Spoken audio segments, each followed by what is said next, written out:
Assalamualaikum warahmatullahi wabarakatuh. Allahumma sholli ala Muhammad. Sahabat Quran, yuk ngaji. Ba'da Isya sampai ke sahar, itu yang disebut dengan lail namanya. Al-lail. Ada surah Al-lail. Ba'da Isya sampai dengan menjelang fajar. Sampai ke waktu sahar. Nah, ini waktunya terbentang. Jika kita ingin menunjuk kepada keistimewaan yang berlangsung di waktu malam, maka tambahkan sifat dengan menunjuk atau menambahkan huruf ta marbutah di ujung kalimatnya. Jadi kalau lail saja, ini waktu malam terbentang. Wa minal laili fatahajjad, Quran surah ke-17 ayat ke-79. Dari sebagian malam silahkan pilih untuk tahajud, istirahat dulu, malam bangun di menjelang ini. Ya. Tapi kalau kita ingin tunjuk ada yang istimewa di malam itu, beda dengan yang lainnya, maka tambahkan ta di ujung katanya. Al-lail jadi lailah. Ta. Nih, lailah. Nah, jadi kalau lail malamnya. Lail jamaknya layali. Ya, turunannya lela, lili, lala itu malam. Ibu leli, ibu malam-malam. Tapi kalau lailah itu ada yang istimewa di malam itu. Nah, sekarang kenapa penting saya sampaikan ini? Ini dahsyatnya diksi Al-Quran ingin menunjuk bahwa Quran itu bukan buatan manusia. Bukan rekayasa manusia. Karena firman Allah detil setiap katanya. Ketika Allah ingin memberikan keistimewaan satu malam di malam Ramadan, maka perhatikan kalimat yang digunakan. Istimewa malamnya. Pakai tak tidak? Pakai tak kan? Maka kembali ke surah ke-97. Inna anzalnahu fi lailatul qadar. Bukan laili. Wa ma adraka ma lailatul qadar. Ini menunjukkan malam itu ada yang istimewa. Beda dengan malam-malam biasa. Apa keistimewaannya? Sebelum bertanya, Quran langsung menjelaskan. Ya, satu, Lailatul Qadri khairum min alfi syahr. Malam ini kalau kita ibadah, maka nilainya lebih dari. Bukan sama ya. Bukan sama. Lebih dari. Karena khair min. Awas ya. Allah tidak mengatakan Lailatul Qadri alfi syahr. Ka alfi syahr. Kalau pakai ka, berarti pahala beribadah di malam itu sama dengan 1000 bulan. Tapi kalau khair min, lebih dari. Hadar rajul khair min hadha. Orang ini lebih baik daripada ini. Sama-sama baik, tapi yang ini lebih. Ya.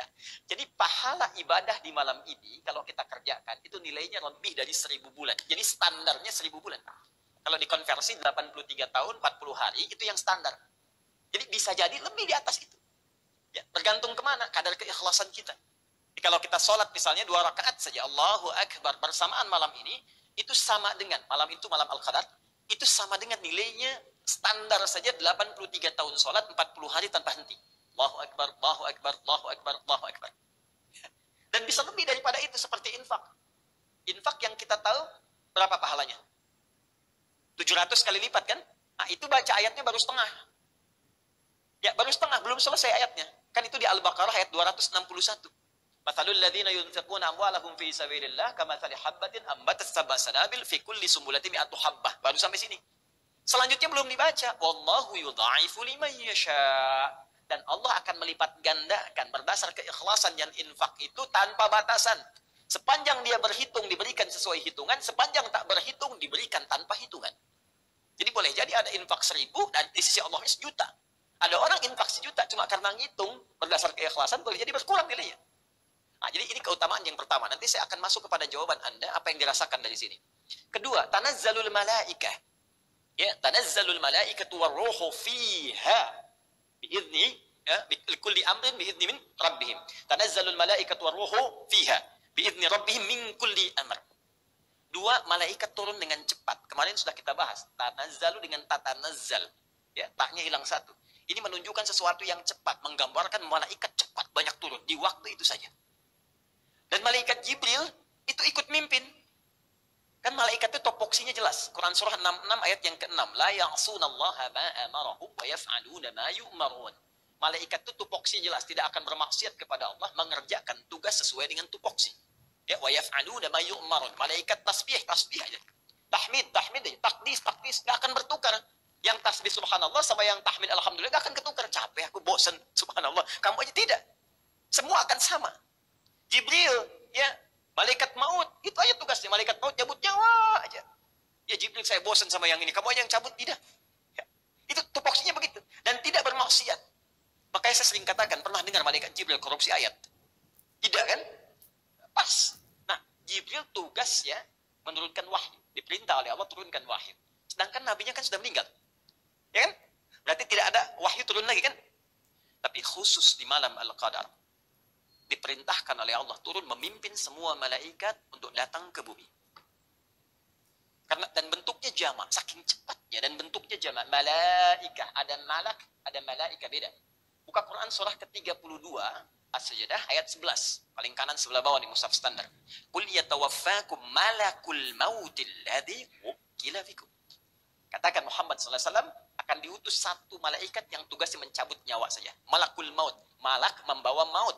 Ya, maut itu dicabut nyawa kita kembali kepada Allah. Quran ya, ayat ke-185. Kullu nafsin dha'iqatul maut. Yang bawa mautnya disebut malakul maut. Yang akan kena maut disebut mayit. Disebut mayit. Innaka mayyitun wa innahum mayyitun. Ya, Quran surah 39 ayat 30. Kamu itu akan meninggal, akan didatangkan oleh maut. Satu. Tapi kalau disebutkan malaikat, itu semua banyak turun. Di tafsir Ibnu Katsir, saking banyaknya memenuhi bumi itu, sampai suasananya itu menjadi teduh, tenang, diam. Nggak banyak angin bergerak. Yang kita tangkap itu aja kan?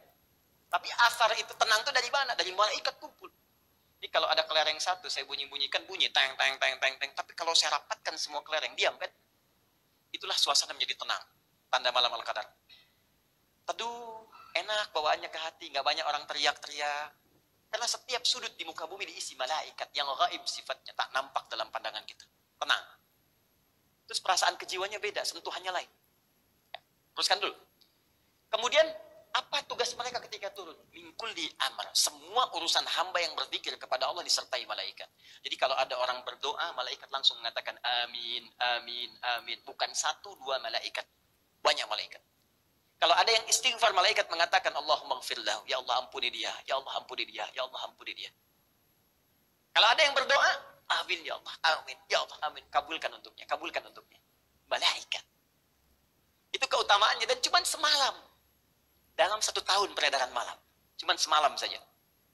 Yang terakhir, salam. Salam. Iya. Hatta matla il-fajr. Salam ini ada 2 tafsiran. Dan saya cenderung pada yang kedua. Satu, malaikat yang banyak ini pun mengucapkan salam pada yang tidur tak bangun. Ada ghalabahul naum. Jadi ada yang ketiduran, malamnya nggak bangun. Terus malaikat mengatakan salam, minimal didoakan salam, gitu kan? Ayo tidur. Hatta matla'il fajr, sampai datang sahar. Ya. Dia malamnya nggak ibadah, cuma sahur makan. Pengen i'tikaf ke masjid, pengen dapat malam Al-Qadar, tapi ketiduran. Ya. Atau niatnya memang numpang tidur, bantal udah siap, kasur udah siap, cuma pindah tempat kan. Qadarullah ketiduran misalnya. Jadi dapat malam Al-Qadarnya di mimpi. Itu sama malaikat masih disapa, salam gitu kan. Salam, semoga Allah berikan keselamatan kepadamu walaupun kamu nggak dapat malam Al-Qadar. Jelas ya? Salam, itu tafsir pertama. Tapi saya cenderung pada tafsir yang kedua. Apa itu? Salam itu akar dari semua turunannya, dari turunan kata sin, lam, dan mim. Dia punya 3 akar yang diturunkan nanti berkembang jadi 3 bagian. 1, as-silbi. 2, al-islam. 3, as-salam. Nah, ini di Quran surah ke-2 ayat 208. Ini contoh di Quran surah ke-19 ayat ke-15. Ini di ini surah ketiga. Surah ketiga Ali Imran di ayat 19. Kemudian yang ini di Quran surah ke-15 surah 19 ayat 15. Baik. As-Silmi, Quran surah kedua di ayat 208, paling kiri di pertengahan mushaf standar. Ya ayyuhalladzina amanu dukhulu fis-silmi kafah. Baik. Quran surah ketiga ayat 19. Inna dina indallahil Islam. Baik. Kemudian Quran surah 19 ayat ke-15. Wassalamun alaihi yauma wulida wa yauma yamutu wa yauma yub'atsu hayya. Saya mulai dari tengah dulu, khairul umur awsatuha. Kalau disebutkan Islam, itu frame-nya, bingkainya.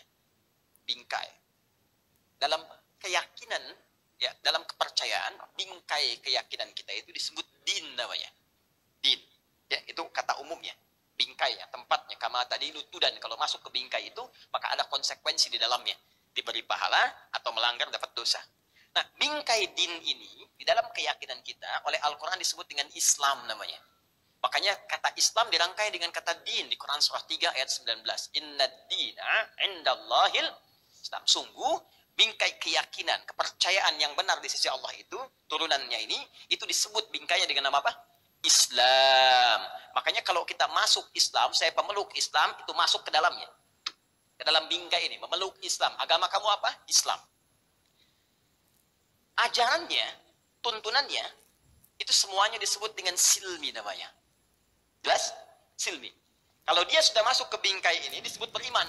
Masuk iman, masuk Islam. Saya masuk Islam, maka disebut beriman. Mengatakan asyhadu an la ilaha illallah wa asyhadu anna Muhammadan Rasulullah. Nah, panggilannya di Al-Quran kalau sudah beriman, maka berubah. Dari ya ayyuhan nas, hei manusia umum, menjadi ya ayyuhalladzina amanu.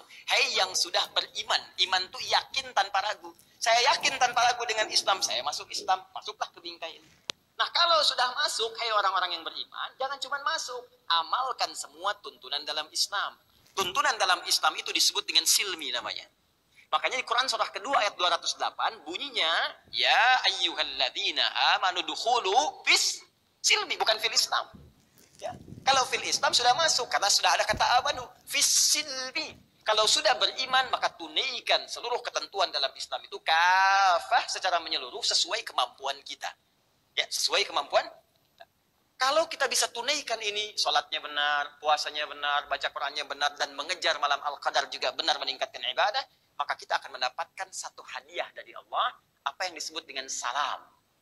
Seperti Nabi Yahya pernah meningkatkan silminya kepada Allah, Nabi Isa juga demikian, maka dapat jaminan ini. Nabi Yahya dikisahkan dalam Al-Quran, dari ayat Quran surah 19.